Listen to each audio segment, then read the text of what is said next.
সুন্দর করে মারিফতের পালা নিয়ে ভালো বেশ কিছু গান বেশ কিছু কথা আলোচনা করে গেলেন।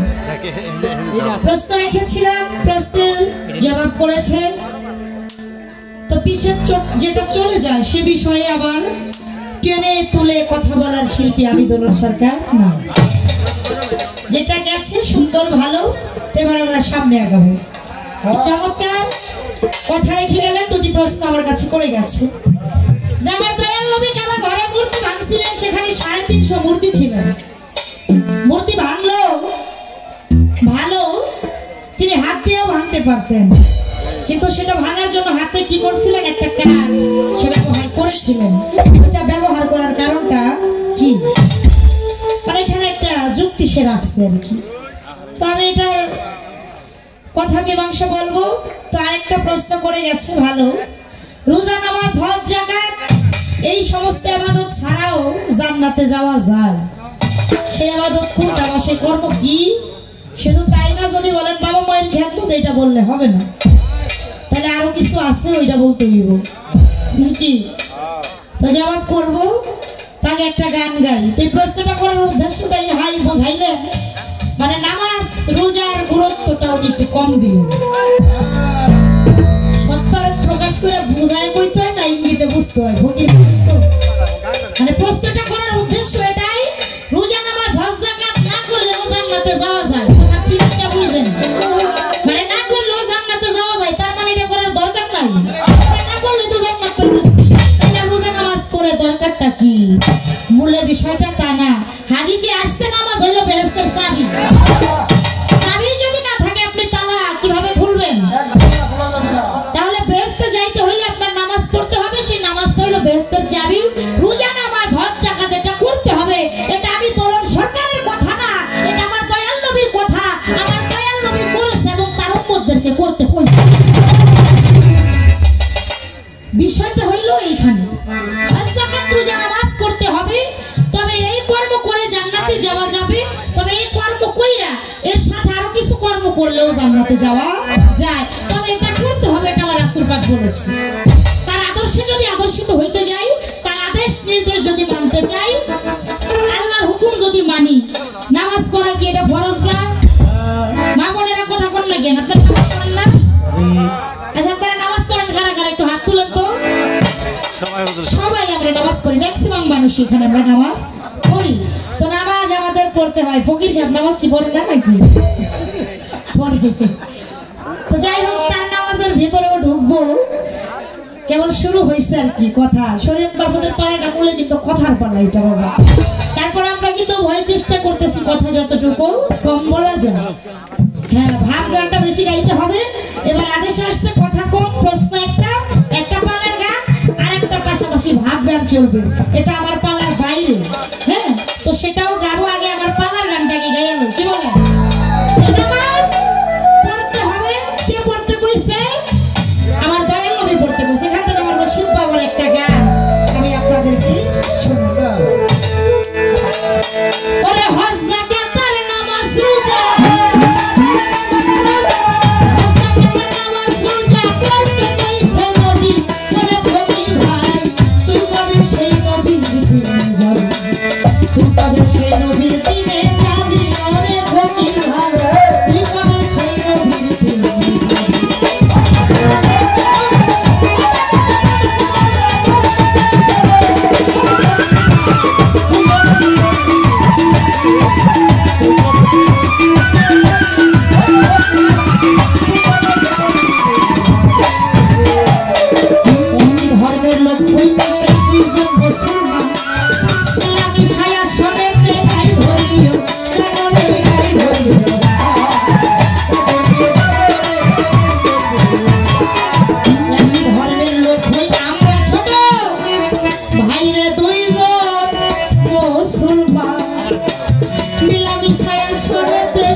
ব্যবসায়ী দণ্ডায়মান হই না। তো আপনি মারিফত আর এই ভেতরে যে অহেদনিয়াত, এই দুইটা বিষয় থেকে আপনি আলাপ করবেন, আর এই সাবজেক্ট থেকে আমি আলাপ করব। কারণ আমার শরীয়তের সাথে তরিকত হাকিকতটা আছে। এই যে মুরিদ হওয়া, আত্মসমর্পণ করা, মুসলমান হওয়া, এটা আমার শরীয়তের কর্ম। তবে মুরিদ হওয়ার পরে যে আত্মতত্ত্বের যে ভেদগুলা, যে ভেদ সিনাই ওইটা আপনার মাথা থেকে। এই জন্য পালাটা আমি বাছাই করে নিয়েছি। আপনি কইলেন দাঁড়াইয়া যে আপনি তরিকত দিলেন, হাকিকত দিলেন, মারিফতে দোষটা করছি। না রে ভাই, মারিফতে তো কোনো দোষ করে নাই, মারিফত দোষ করে নাই। তবে মারিফত আজকে এই বাড়িওয়ালা যিনি কমিটি, আজকে আপনার উপরে ন্যস্ত করছে। এই জন্য মারিফতটা আমি দেইনি, কারণ যেটা আপনি দিয়ে দিচ্ছেন অন্যের দানি আমি টানাটানি করব। কি বল? আমার তরিকত আছে, আমার হাকিকত আছে, এইটা দিয়ে তোমার যথেষ্ট। আপনারা যেটা দিচ্ছেন ওইটা আমি টানাটানি করব, আমারটা দিয়েই তো আমি ভরব। কই মারিফতে কি দোষ করলো? মারিফত দিব কেন আমি? ওরা আপনারা দিচ্ছে। এই যে সাক্ষী আছে আজকে, চলো না আমার মন্ত্রী বাজার, তিনি সাক্ষী। তো যাই হোক, এই জন্যই আমি মারিফতটা নেই নাই। তবে হ্যাঁ, মারিফত এটা ভালো বস্তু।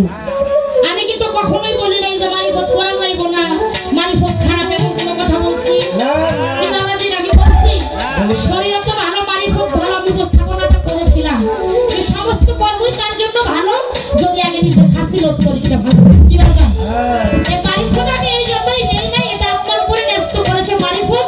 এবং মারিফতের যে অহেদনিয়াত, মানে এর ভেতরে আরো অন্তর্নিহিত সত্তা লুকায়িত আছে, ওই ভেতর থেকে আপনি আজকে কিছু বলবেন। কেননা ওইখান থেকে আমরা কিছু আজকে জানবো, শিখবো। কি বলেন? তাই না? জেনে শুনে বুঝে সেখানে যদি আমরা কোনো বস্তু নিতে পারি, তাহলে সেটা তো এমনিতেই নেবো। সেটা তো আপনারা তো ডাকাডাকি কইরা ওই চিল্লাচিল্লি করে দরকার নেই। তো দরকার আছে? কোনো দরকার নাই। ওই বস্তু যদি আপনি দেখাইতে পারেন, আমরাই তো ভালো ভাই সাগে যাবো। আর সেই বস্তুগুলো আজকে আমি আমার কথার মাধ্যম দিয়ে আপনার কাছ থেকে বাহির করব। আর আপনি আমার শরীয়ত সম্পর্কে আপনি যে বস্তু আছে সেগুলো আপনার কথার মাধ্যম দিয়ে আমার ভেতর থেকে বাহির করবেন। এই হইল আজকের পারাটার থিংস, এই হইল বিষয়টা। এই জন্য আপনার মারিফত কোনো দোষ করে না, এটা ভালো, অতি সুন্দর একটা বিষয়। এই জন্য আমি এই মারিফত নেই নাই, কারণ এটা আপনার বাড়িওয়ালা কমিটি ন্যস্ত করছে। হ্যাঁ, একই ধর্মের লোক হয়ে আমরা দুইজন মুসলমান মিলেমিশে আসরাতে গাই ধর্মীয় গান। মুসলমান হিসাবে রইল তোমার কাছে দাবি শরীয়ত মারফত দুইটা তরিক একসাথে চলে। কারণ এটা দুইটা তরিক ভালো, এটা হাদিস, আমি দোলন সরকারের কথা না।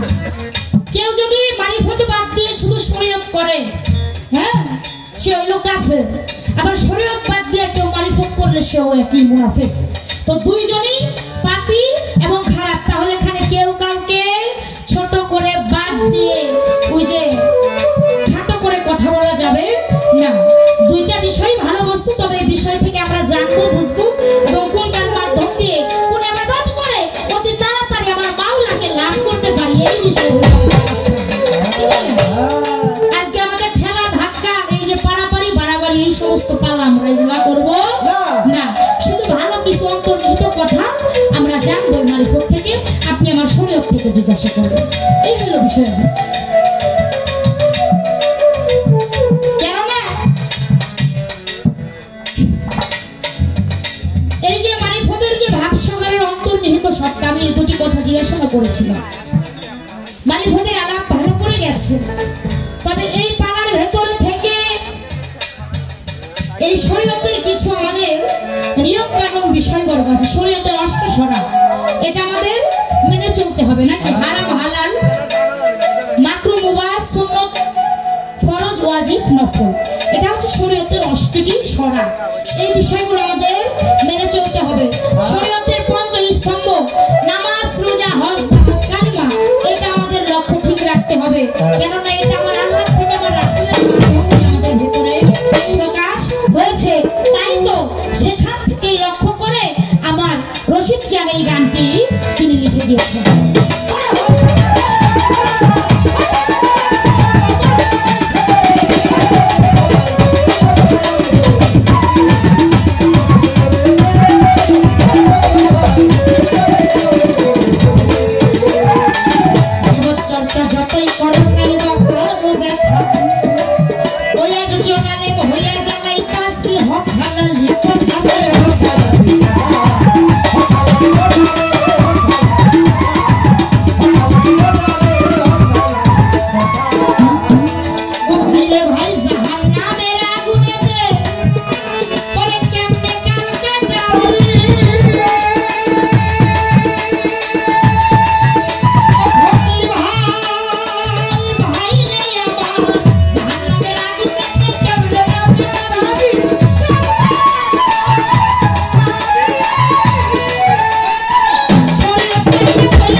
জান্নাতে যাওয়া যাবে।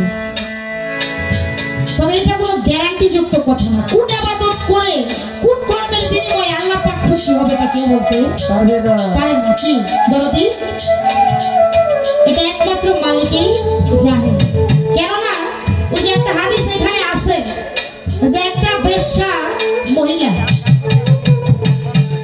হ্যাঁ, তিনি জীবনে ভালো কোনো কাজ করে নাই, ইবাদত বন্দেগী করে নাই, খারাপ কাজ করছে সারা জীবন। তবে একটা তৃষ্ণার্ত কুকুরের ছানাকে সে কূপে থেকে ওই তার শাড়ির আঁচল ছেড়ে দিয়ে ওই আঁচলে পানি আই না, ওখানে তার হাতে কোনো পাত্র ছিল না যে পানি আনতে পারবে, দৌড়ে একটা কূপ দেখে সেখানে আঁচল ছেড়ে দেয়, কাপড় খুলে ছেড়ে দেয়, ওই কাপড়ে আঁচলটা ভিজে ওই আঁচলাটা ধরে ওই কুকুরের বাচ্চা জিহ্বা বাহির করে আসে, এতটাই তৃষ্ণার্ত ছিল। ওই আঁচলটা চিপ দিয়ে ওই পানিটা ওই কুকুরের ছানাটাকে খাওয়া। কুকুরের ছানা, তৃষ্ণার্ত কুকুরের ছানা ওই পানিটাকে তৃপ্তি পায়, আল্লাহ খুশি হয়ে যায়। তখন ওই সে যদিও থাকে বেশ্যা, তবে তার জন্য জান্নাত প্রযোজ্য করা হয়। এখন ওইটাতেই খেয়ে অন্য কোনো বেশ্যা যদি ঘুরে ঘুরে ওই কুকুর তৃষ্ণার্ত কুকুরের ছানা ঘুরে যায়, ওই পানি খাওয়ায়, ও কি জান্নাতে যাইবো?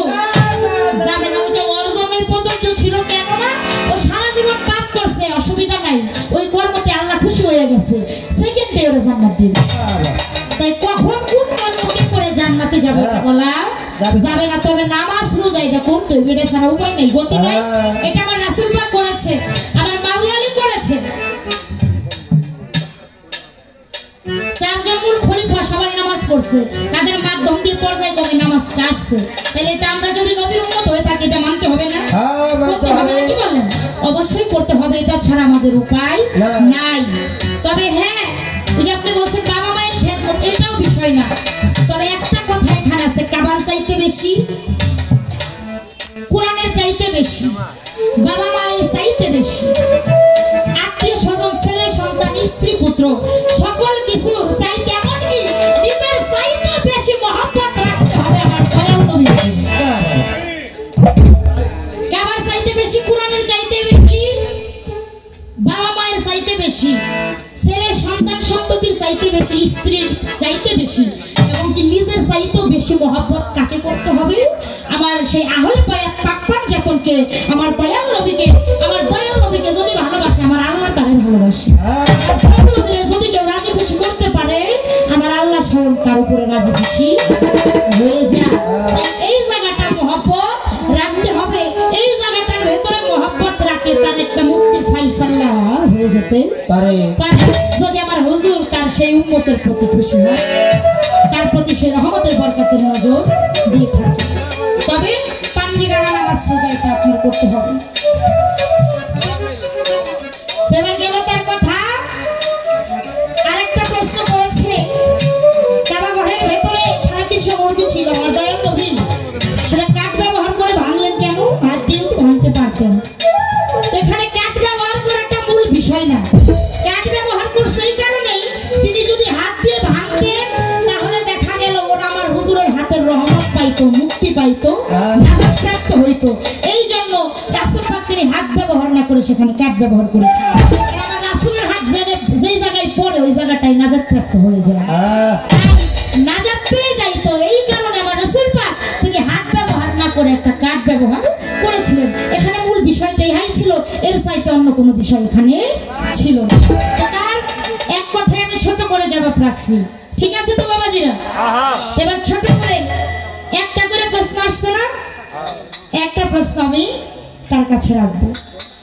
সেই একটা প্রশ্ন কি? এই যে মারিফত, আপনি বলবেন এই মারিফতের এমন একজন ফকির ছিলেন, তিনি তার মারিফতের একটা কর্ম করার জন্য, অর্থাৎ তার কালেমা দাওয়াত দেওয়ার জন্য তার মালিকের আদেশে সে রওনা হয়েছে। রওনা হইতে হইতে দেখা যায় পথিমধ্যে একটা নদী, ওই নদীটা সে পার হবে।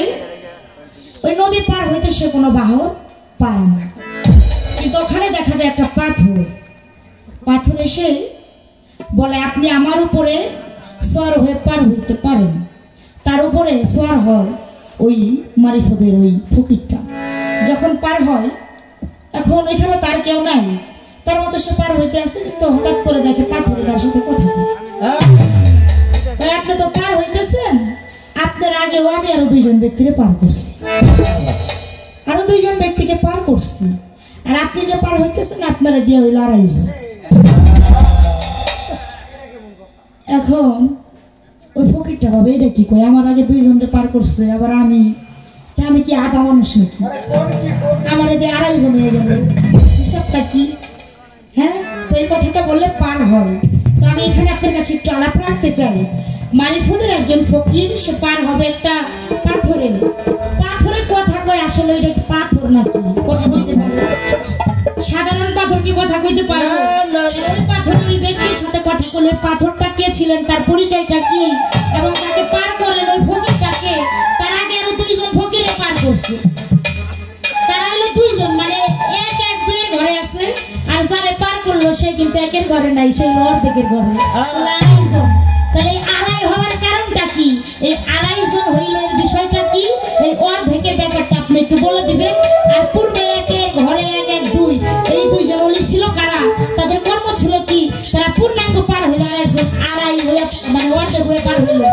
এর কর্মের কি কোনো ঘাটতি ছিল নাকি?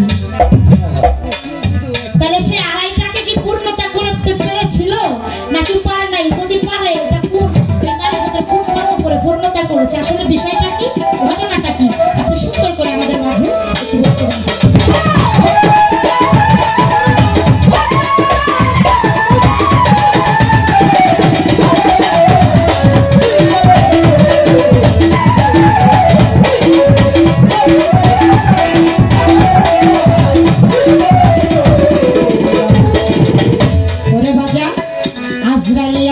যেদিন ভাঙিয়া যাব, ওরে কথা দিয়া কথা মিশাবা, মিশাইবা কিসের?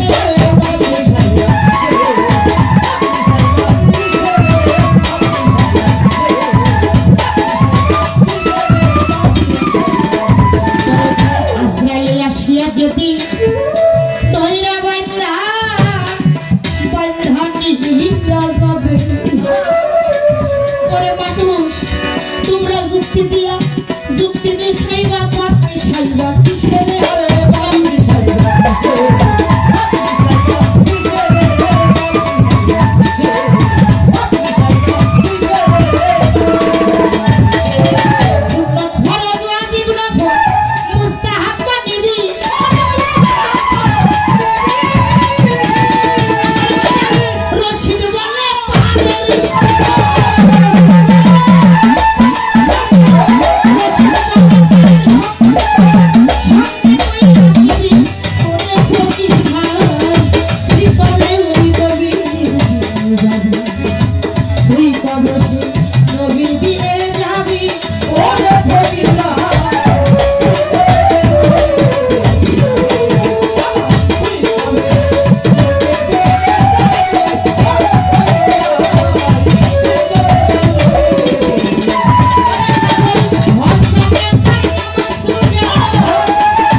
তো যাক, আমার পালা গান শেষ করলাম।